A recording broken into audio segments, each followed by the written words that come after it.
wake up in a strange place, and he was especially stuck on the Southern gentleman.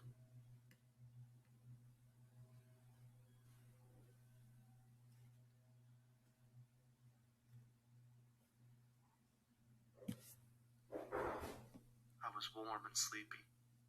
Yeah, he said quiet. We ain't gonna cry no more, are we? Nope. We're all cried out now. We're getting used to the idea. We're gonna be okay now. That's what I thought, said drowsily.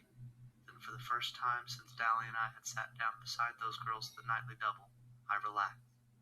We could take whatever was coming now. The next 4 or 5 days were the longest days I've ever spent in my life. We killed time by reading Gone with the Wind and playing poker.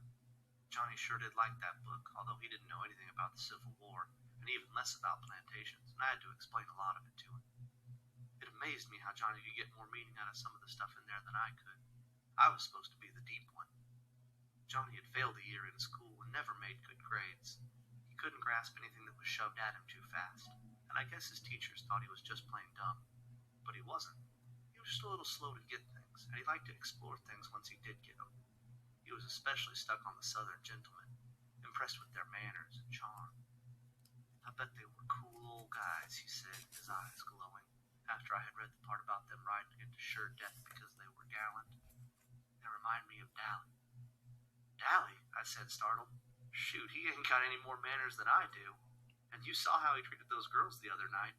Soda's more like them Southern boys. Yeah, and the manners bit, and the charm too, I guess, Johnny said slowly. But one night I saw Dally getting picked up by the fuzz, and he kept real cool and calm the whole time.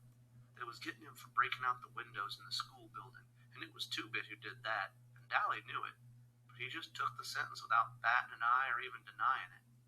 That's gallant. That was the first time I realized the extent of Johnny's hero worship for Dally Winston. Of all of us, Dally was the one I liked least.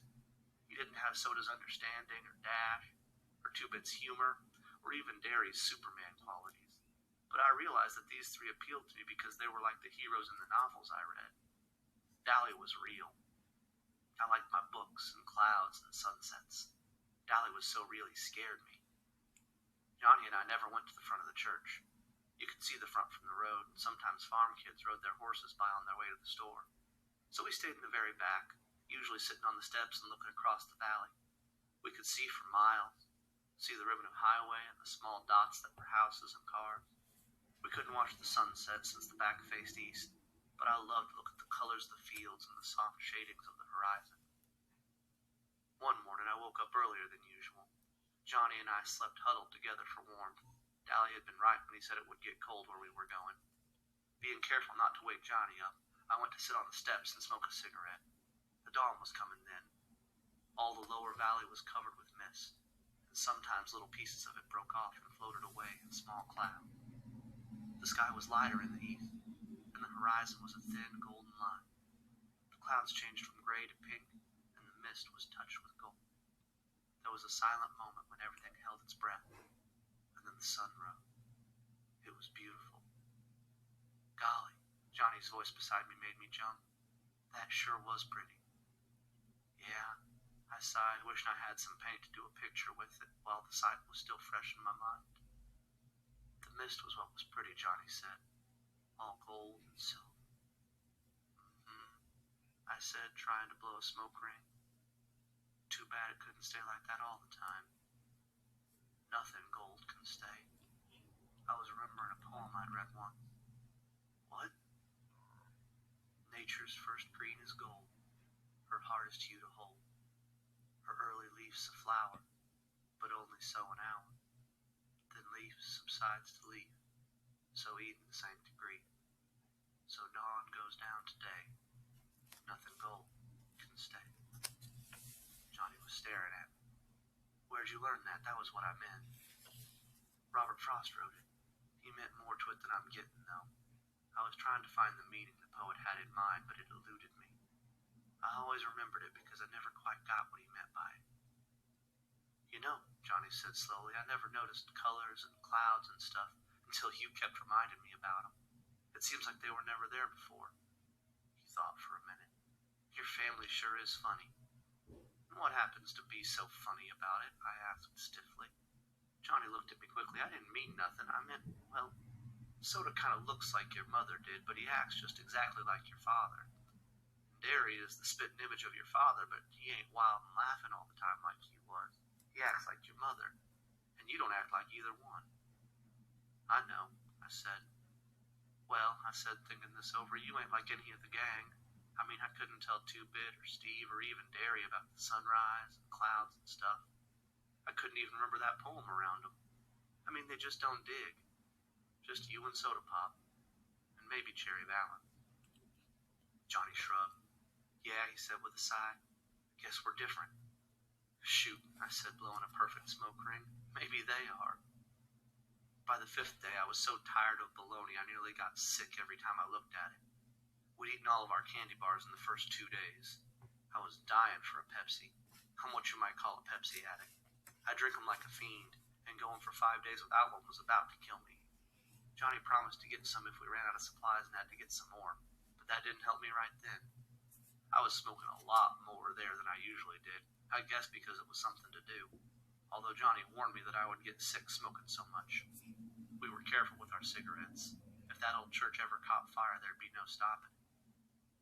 On the 5th day, I had read up to Sherman's Siege of Atlanta and Gone with the Wind, owed Johnny $150 from poker games, smoked 2 packs of Camels, and, as Johnny had predicted, got sick. I hadn't eaten anything all day, and smoking on an empty stomach doesn't make you feel real great. I curled up in a corner to sleep off the smoke. I was just about asleep when I heard, as if from a great distance, a low, long whistle that went off in a sudden high note. I was too sleepy to pay any attention, although Johnny didn't have any reason to be whistling like that. He was sitting on the back steps trying to read Gone with the Wind. I had almost decided that I had dreamed the outside world, and there was nothing real but bologna sandwiches and the Civil War, the old church, and the mist in the valley. It seemed to me that I had always lived in the church, or maybe lived during the Civil War and had somehow got transplanted. That shows you what a wild imagination I have. A toe nudged me in the ribs. "Glory," said a rough but familiar voice. "He looks different with his hair like that." I rolled over and sat up, rubbing the sleep out of my eyes and yawning. Suddenly I blinked. "Hey, Dally!" "Hey, pony boy," he grinned down at me, "or should I say Sleeping Beauty?" I never thought I'd live to see the day when I would be so glad to see Dally Winston, but right then he meant one thing: contact with the outside world, and it suddenly became real and vital. "How's Soda Pop? Are the Fuzz after us? Is Derry all right? Do the boys know where we are?" "What? Hold on, kid," Dally broke in. "I can't answer everything at once. You two want to go get something to eat first? I skipped breakfast. I'm about starved." "You're starved?" Johnny was so indignant he nearly squeaked. I remembered the bologna. "Is it safe to go out?" I asked eagerly. "Yup." Dally searched his shirt pocket for a cigarette, and finding none, said, "You got a cancer stick, Johnny Cake?" Johnny tossed him a whole package. "The Fuzz won't be looking for you around here," Dally said, lighting up. "They think you've lit out for Texas. I got Buck's T-Bird parked down the road a little way." "Gosh almighty, boys, ain't you been eating anything?" Johnny looked startled. "Yeah, whatever gave you the idea we ain't?" Dally shook his head. "You're both pale, and you've lost weight. After this, get out in the sun more. You look like you've been through the mill." I started to say, "Look who's talking," but decided it would be safer not to. Dally needed a shave. A stubble of colorless beard covered his jaw, and he looked like he was the one who'd been sleeping in his clothes for a week instead of us. I knew he hadn't seen a barber in months, but it was safer not to get mouthy with Dally Winston. "Hey, pony boy," he fumbled with a piece of paper in his back pocket. "I got a letter for you." "A letter? Who from?" "The president, of course, stupid. It's from Soda." "Soda Pop," I said, bewildered, but how did he know? "He came over to Buck's a couple of days ago for something and found that sweatshirt. I told him I didn't know where you were, but he didn't believe me. He gave me this letter and half his paycheck to give you. Kid, you ought to see Derry. He's taking this mighty hard." I wasn't listening, though. I leaned back against the side of the church and read.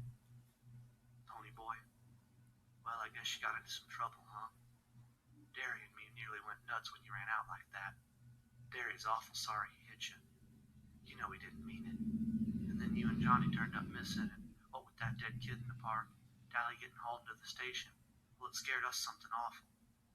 Police came by and questioned us, and we told them as much as we could. Can't believe little old Johnny could kill somebody. I know know Dally knows where you are, but you know him. Keeps his trap shut and won't tell me nothing. Derry hasn't got the slightest notion where you're at, and it is nearly killing him. I wish you'd come back and turn yourselves in, but I guess you can't since Johnny might get hurt. You sure are famous. You got a paragraph in the newspaper even. Take care and say hi to Johnny for him. So to Pop Curtin. He could improve his spelling, I thought, after reading it through 3 or 4 times. How come you got hauled in, I asked Dally. Shoot, kid, he grinned wolfishly. Them boys at the station know me by now. They get hauled in for everything that happens in our turf. While I was there, I kind of let it slip that y'all were headed for Texas, so that's where they're looking. He took a drag on his cigarette and cussed it good-naturedly for not being a cool. Johnny listened in admiration. You sure can cuss good, Dally. Sure can, Dally agreed wholeheartedly, proud of his vocabulary. But don't you kids get to picking up my bad habits. He gave me a hard rub on the head. Kid, I swear it don't look like you with your hair all cut off. It used to look tough. You and Soda had the coolest looking hair in town. I know, I said sourly. I look lousy, but don't rub it in. Y'all want something to eat or not? Johnny and I leaped up. You better believe it. Gee, Johnny said wistfully, it sure will be good to get into a car again. Well, Dally drawled, I'll give you a ride for your money. Dally always did like to drive fast, as if he didn't care whether he got where he was going or not, and we came down the red dirt road off Jay Mountain doing 85. I like fast driving, and Johnny was crazy about drag races, but we both got a little green around the gills when Dally took a corner on 2 wheels with the brakes screaming. Maybe it was because we hadn't been in a car for so long. We stopped at a Dairy Queen, and the first thing I got was a Pepsi. Johnny and I gorged on barbecue sandwiches and banana splits. Glory, Dally said, amazed, watching us gulp the stuff down. You don't need to make like every mouthful's your last. I got plenty of money. Take it easy. I don't want you getting sick on me. And I thought I was hungry. Johnny merely ate faster. I didn't slow down until I got a headache. I didn't tell y'all something, Dally said, finishing his 3rd hamburger. The Socials and us are having all-out warfare all over the city. That kid you killed had plenty of friends, and all over town it's Soch against Grease. We can't walk alone at all. I started carrying a heater. Dally, I said, frightened. You kill people with heaters. You kill them with switchblades too, don't you, kid? Dally said in a hard voice. Johnny gulped. Don't worry, Dally went on. It ain't loaded.